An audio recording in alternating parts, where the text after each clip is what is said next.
जय गुरुदेव, जय गुरुदेवाय नमः। इस भजन के माध्यम से समझिए कि एक ऐसी स्त्री जो अपने सास को ही हर समय आज्ञा देती रही और हमेशा ऐसे अभक्ष वस्तुओं का सेवन करती रही, और अंत में जब मृत्यु का समय आया तो सारे पापों का हिसाब किताब जब होने लगा तो मरने के पहले सबको दिखाई पड़ जाता है मौत के समय।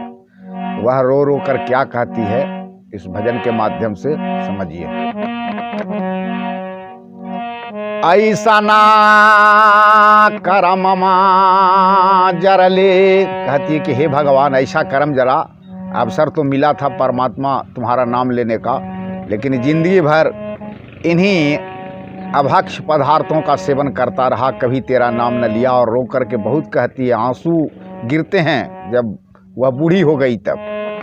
और क्या कहती है रो रो करके, उसी के बारे में यहाँ पर ये भजन है। ऐसा ना करमिया जरले, अरे जगवा में आई के ऐसा ना करमिया जरले, जगवा में आई के ऐसा ना करमिया जरलाऊ, जगवा में आई के माछली बिकाए आयला, देखाली चिता लगाई के माछली बिकाए आयला, देखाली चिता लगाई के।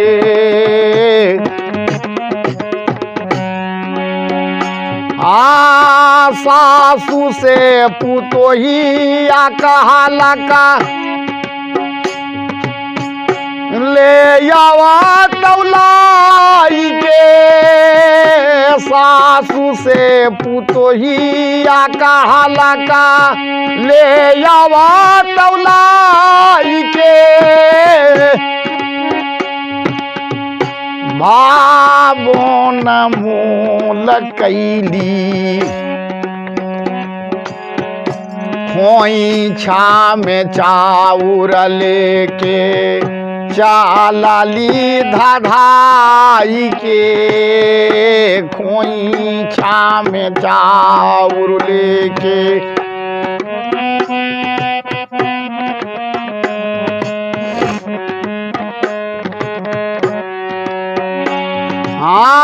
भावो न मोल कैली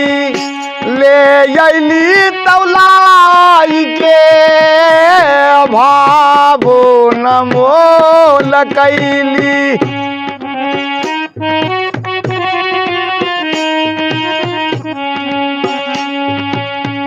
भानसा घर में मुर्दा रखली, अरे बानिया लगाई के भनसा घर में मुर्दा रखली, राखिया लगाई के भनसा घर में मुर्दा।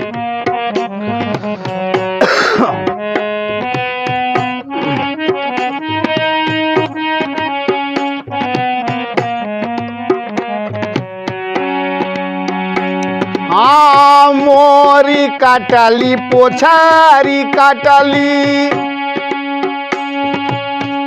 मोरी काटली पोछारी काटली, नोनहारा दी लगाई के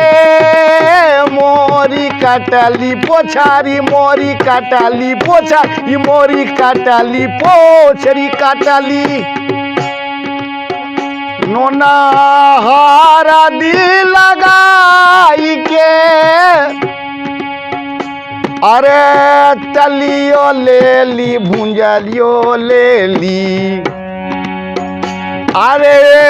तलियो ले ली भुंजियो ले ली ननदी के बोलाई के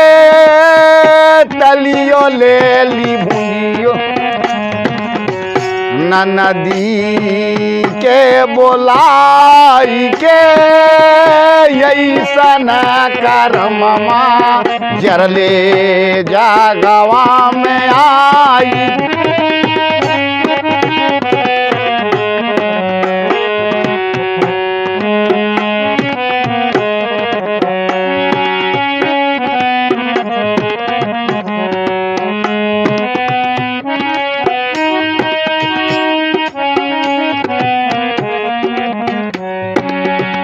खाइयो ले ली पियो ले ली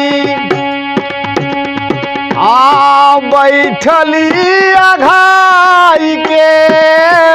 खाइयो ले ली पियो खाइयो ले ली पियो खाइयो ले ली पियो ले ली बैठली अघाई के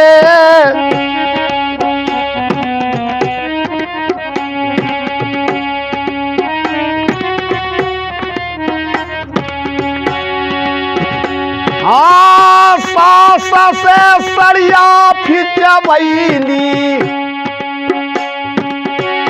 सासू जी से सरिया फिचबैली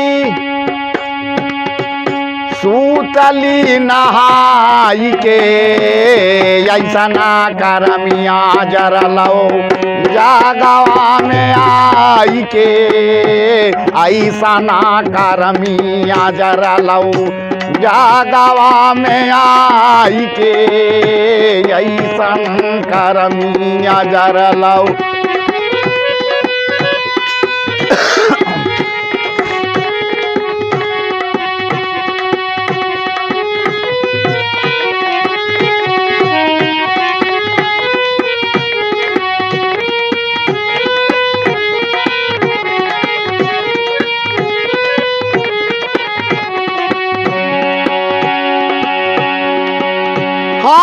मोरी काटली पछरी मोरी काटली पछरी मोरी काटली पछरी मोरी काटली पछरी काटली आत मोरी काटली पछरी काटली नोन हरदी लगाई के अब भनसा घर में मुर्दा रखली अब भनसा घर में मुर्दा रखली रखिया में लिया पटाई के ऐसन करमिया जरा लऊ जागवा में आई के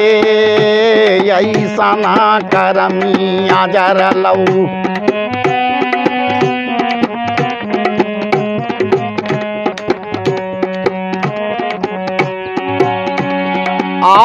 तलियो ले ली भुंजियो ले ली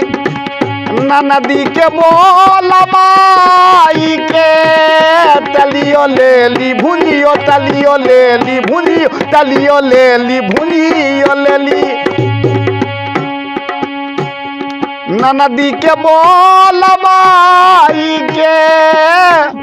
अरे खाइयो ले ली पियो ले ली बैठली अघाई के खाइयो ले ली पियो ले ली बैठली अघाई के खाइयो ले ली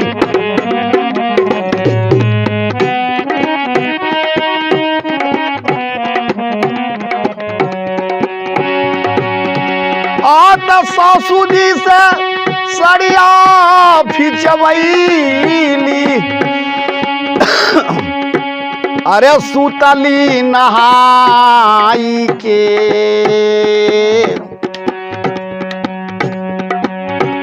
आत सुतली नहाई के